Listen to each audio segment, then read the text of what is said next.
अगर आपको फूल चाहिए परमानेंट तो एक अकाशिया होता है, कश्मीरी अकाशिया एक तरह का बबूल होता है, पहाड़ी बबूल, जो कि बहुत महंगा शहद है। वर्ल्ड का नंबर 2 का शहद, पहले नंबर पे न्यूजीलैंड का शहद आता है मनु का, दूसरे नंबर पे कश्मीरी अकाशिया और तीसरे नंबर पे लीची वगैरह पसंद की जाती है। तो अब अगर हमें शहद अच्छा लेना है तो हमें माइग्रेट करना पड़ता है, दूर दूर जाना पड़ता है।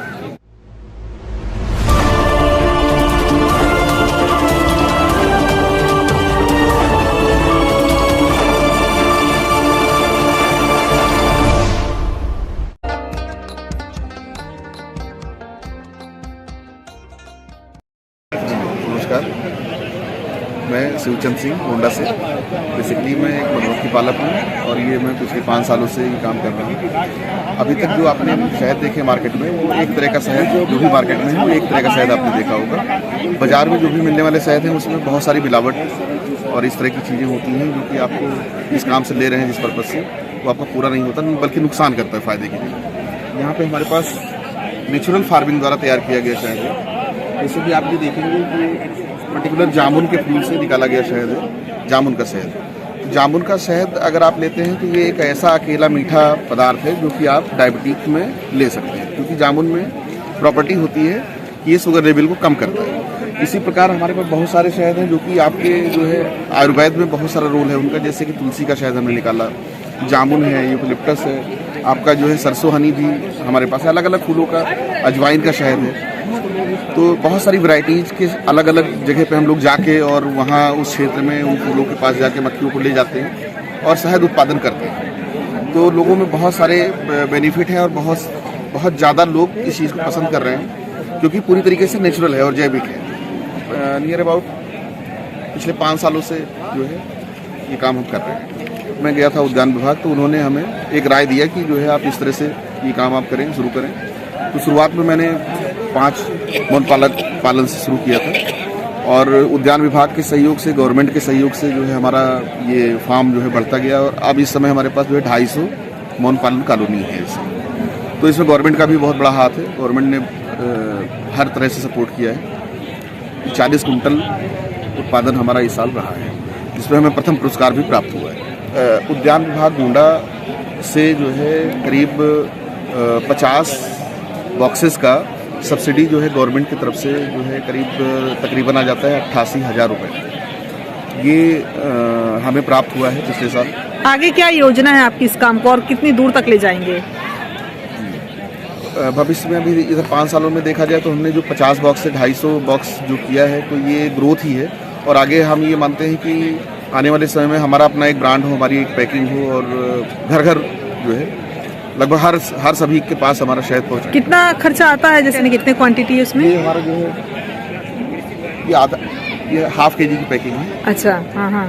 तो कितनी लागत आ जाती है इसको करने में? जी, ½ kg की पैकिंग है। ये हमारा जो है प्राइस इसका 300 रुपये है हमारी। लागत कितनी आती होगी? लगभग 250। शहद का जो टेस्ट, लैब टेस्ट है वो मुंबई में ही केवल है। जैसे दूध का आप देखेंगे तो घर घर आपको लैब टेस्ट मिल जाएगा, जो है लैक्टोमीटर आपको हर दुकानों पर मिल जाएंगे आपको इजीली, मगर पर्टिकुलर शहद के लिए जो है आसान नहीं है ये इस तरह से। तो चूँकि हम लोग फार्मर हैं, किसान हैं, तो लैब टेस्ट नहीं, मगर हाँ ये है कि ये रॉ हनी है। रॉ हनी का अपना एक जो है ये घर एक जो इसका प्रोसेसिंग होता है, यानी तरीके से जो नेचुरल विधि है पाश्चात्य संस्कृति की जो है उसी के द्वारा हम लोग इसको प्रोसेसिंग करते हैं। बाकी कोई मशीनरी नहीं है हमारे पास इसको प्रोसेस करने की। मशीनरी में एक नुकसान भी है, क्योंकि मशीनरी में क्या होता है ना कि शहद को गर्म किया जाता है और गर्म करने पे शहद की जो गुणवत्ता है वो कम हो जाती है उसकी। कितने लोग लगे हैं आपके साथ इस काम में? सर मैम हमारे पास जो है मैं खुद हूँ और मेरे नीचे 3 लोग काम करते हैं, जिसमें से एक ट्रेंड है और 2 अनट्रेंड है। बाकी जब शहद का निष्कासन होता है जिस दिन, वो 3 से 4 दिन लगते हैं निष्कासन में, तो उसमें 8 लेबरों की जरूरत पड़ती है, जो कि उस समय तत्काल बुलाए जाते हैं। गोंडा के अलावा मैम आपको हमने बताया कि जैसे कि माइग्रेट करते रहते हैं, जहाँ फूल है, अभी जैसे मान लीजिए सरसों खत्म हो गया तो हमारी गोंडा से यूनिट उठेगी। अब उसके बाद में शीशम शुरू हो रहा है, अब शीशम में फ्लावरिंग शुरू हो गई है, तो अब शीशम की फील्ड देखते हैं कहाँ पे होती है। तो एक मवई एरिया पड़ता है आपका फैजाबाद रोड पे, अयोध्या से लखनऊ रोड पे मवई रुदौली पड़ता है, तो वहाँ पे 10 किलोमीटर 20 किलोमीटर की शीशम रेंज है। तो एक 14 दिन का करीब एक टूर वहाँ लगेगा हमारा। उसके बाद सीधे मधुबनी बिहार या मुजफ्फरपुर। आप जहाँ जाते हैं वो तो क्षेत्र आपका नहीं होता, या वो जहाँ पर ये शीशम हो रहा है वो आपका, तो किस तरीके से कॉन्ट्रैक्ट करते हैं कि वो काम आपको दे? होता क्या है कि जब हम माइग्रेट करते हैं मक्खियों को और जिस फील्ड में ले जाते हैं, मान लीजिए कि लीची की बाग में ले गए, तो होता क्या है कि मक्खियाँ मेनली पोलिनाइजेशन करती हैं, परागण करती हैं, जिसकी वजह से क्या होता है कि फसल में वृद्धि होती है। आप कोई भी थ्योरी उठा के देखेंगी तो मक्खियाँ 30% जो है अधिक योगदान देंगी आपके फसल पैदा होने में। मतलब कि अगर आपकी फसल 1 कुंटल हो रही है तो मक्खियाँ आ जाने पे आपका फसल 1 कुंटल 30 किलो होना है, ये हर डाटा और हर थ्योरी कह रही है। तो कोई भी किसान चाहेगा कि हमारे यहाँ मधुमक्खी पालक आवे और अपना जो है मक्खी हमारे खेत में लगावे, क्योंकि उनकी फसल बढ़ती है।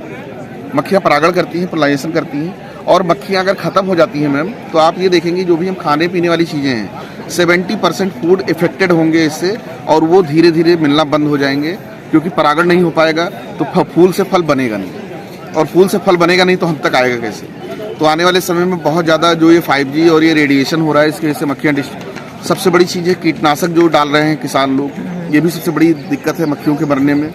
और ये जो टेक्नोलॉजी आ रही है जिससे रेज वगैरह जो है, ये मक्खियाँ जो है इससे मर रही हैं, और ये आने वाले समय में बहुत ज़्यादा दिक्कत करेगा। जैविक खेती में आपको शहद मिलता है कि जहाँ केमिकल डालते हैं वहाँ पे भी आपको ये मिल जाता है? नहीं मैम, जहाँ जैविक खेती होती है वहाँ के लिए हमारी जो मधुमक्खियों के लिए सबसे सेफ जगह रहती है। अगर कोई इस तरह का जो कीटनाशक है या इस तरह का केमिकल डाल रहा है खेतों में, तो वहाँ तो पहली चीज़ तो फसल ही वो जो पैदा होगा वही जो है सही नहीं है, और दूसरी चीज़ मक्खियों के लिए भी वो नुकसान करता है कहीं ना कहीं। तो ऐसी जगह पे हम लोग मक्खियों को ले जाना पसंद नहीं करते। पूरे यूपी में कहाँ जाते हैं आप शहद इकट्ठा करने? आपका जो है हम लोग अभी देहात में अगर आप करें तो गोंडा, बहराइच में विशेषरगंज और प्रयागपुर साइड में सरसों में लगाते हैं। आपका इधर जो है कन्नौज साइड में इधर फूल की खेती होती है, उस तरफ ले जाते हैं। फिर आपका जो है थोड़ा सा आगे बढ़ते हैं कासगंज, हाथरस, उसके आगे हम लोग कोटा तक जाते हैं अजवाइन के लिए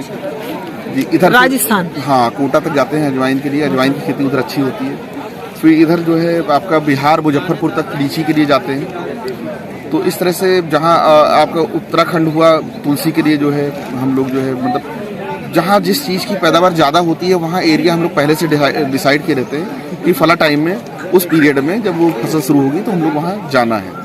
तो ये पूरा ऑल ओवर इंडिया के आप समझ लीजिए कि जम्मू कश्मीर तक भी कभी कभी जाना पड़ता है।